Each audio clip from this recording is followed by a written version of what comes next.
Bonjour tout le monde, mercredi 21 mars 2018, point bourse du jour, séance relativement calme à Wall Street hier, le Dow Jones a pris 0,47%, le SP 500 0,15 et le Nasdaq 0,27.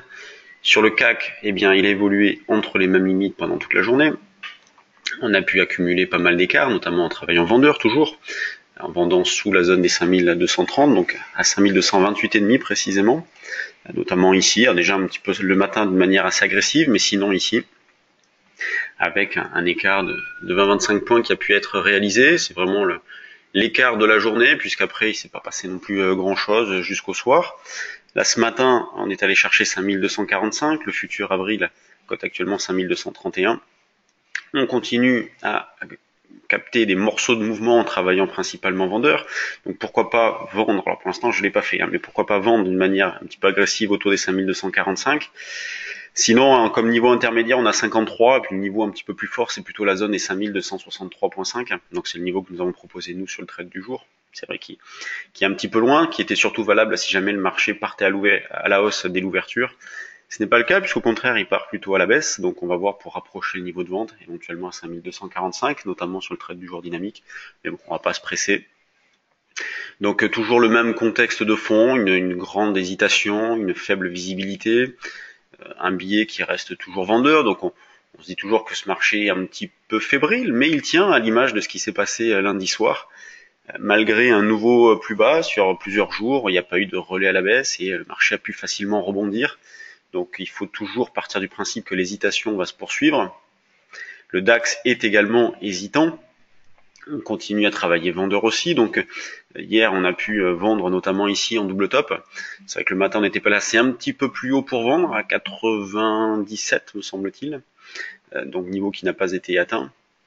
Mais par contre le double top ici on l'a pas raté, donc on a pu vendre à 12 383,5 pour se racheter, alors je sais plus exactement le niveau de prix, mais il me semble que c'est 43,5 que j'avais proposé, donc on a pu faire une quarantaine de points sur le DAX. Pour ce matin, eh bien, on peut vendre en double top ici. On se retrouve dans la même configuration que sur le CAC, avec une vente qui avait été proposée un petit peu au-dessus des niveaux qui ont été cotés, puisque c'était 12 383,5, et on peut très bien rabaisser ce niveau de prix à 12 370,75. Donc toujours dans l'idée de capter des morceaux de mouvement. L'eurodoll, lui, rebondit pas mal. Donc on a pu profiter du retracement pour acheter. C'est vrai que nous, à un moment donné, on attendait davantage un signal technique d'achat. Il n'y en a pas eu, donc on n'a eu aucune raison de renforcer un achat fait par anticipation. Pour aujourd'hui, on va essayer d'acheter, pourquoi pas vers un 22,40, un 22,20. C'est la zone à travailler, à surveiller pour tenter un petit achat. C'est vrai que du fait du retracement en cours, eh bien, on s'est rapproché du niveau d'infirmation qui est toujours sous à 21,60. Donc la perte potentielle est de plus en plus faible à la mesure où on se rapproche de ce niveau-là.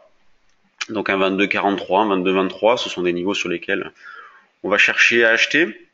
Quand on regarde du côté des actions, commençons par les valeurs du CAC, toujours pareil, donc toujours une régularité forte avec Vivendi, plus forte hausse qui prend un 5, Saint-Gobain qui perd 2. Vous voyez, c'est pas bien méchant, une grande régularité, beaucoup de valeurs autour de moins 0,5, moins 0,2, une majorité de baisse. En même temps, bon, ce qui fait que le CAC perd 0,20%.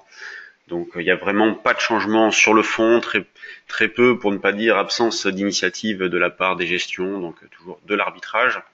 Quand on regarde du côté des valeurs mis de small cap qui font l'objet d'intérêts, notamment liés à des volumes, une majorité de hausse, donc c'est plutôt une bonne indication, avec des valeurs comme Gossin, comme Ubisoft. Alors Ubisoft, on apprend ce matin que Vivendi va céder ses parts pour un montant total de 2 milliards. Et c'est le chinois Tencent et le régime de retraite des enseignants de l'Ontario, il faut aller chercher loin ça, qui entreront au capital d'Ubisoft à hauteur de respectivement 5 et 3,4%. Donc Ubisoft est en hausse de 5%. On a Biofitis, valeur que nous avons achetée sur le trade du jour et qui fait pas grand chose depuis un petit moment, qui monte de 4%. Donc on est toujours placé à 3,83 pour alléger et ensuite 4,23 me semble-t-il. Ensuite, on a ICO qui bouge aussi un petit peu, Solocal. Bon, Solocal qui est pas si mal, hein. Graphiquement, c'est pas vilain. On a eu une prise d'appui sur la moyenne mobile ici, une sorte de contre-signal.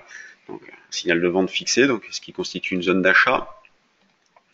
Hermès, gap à la hausse ce matin. Bon, pas évident de trouver de nouvelles idées, c'est ce que je vais m'atteler à faire, notamment pour le trade du jour et pour mon trading à moi aussi. Donc, mais pas évident de trouver des idées sur les actions en ce moment. Soit il y a rien, soit ça va très vite. Et à la baisse, on voit qu'il n'y a rien de bien méchant. Bon, Visiomed qui baisse, c'est pas très joli d'ailleurs. Depuis le gap à la baisse ici, on voit que la valeur est un peu KO, coiffée par la moyenne mobile. Donc voilà, pas d'opportunité à l'instant T sur les actions, c'est ce que je vais chercher. Petit rappel, demain soir, donc jeudi 22, de 19h à 20h, on fera une petite formation de présentation et à notre service trade du jour. Donc n'oubliez pas, si vous avez de l'intérêt, si vous souhaitez en savoir plus sur ce service-là, si vous souhaitez savoir comment ça fonctionne, Eric vous présentera tout ça et on reviendra sur les dernières opérations, enfin pas les dernières mais quelques opérations, pas toutes. Ah, j'ai perdu. Bon, j'ai eu une petite coupure de ProRealTime. Ça veut dire qu'il est temps que je vous laisse. Sur ce, bonne séance à tous, à demain.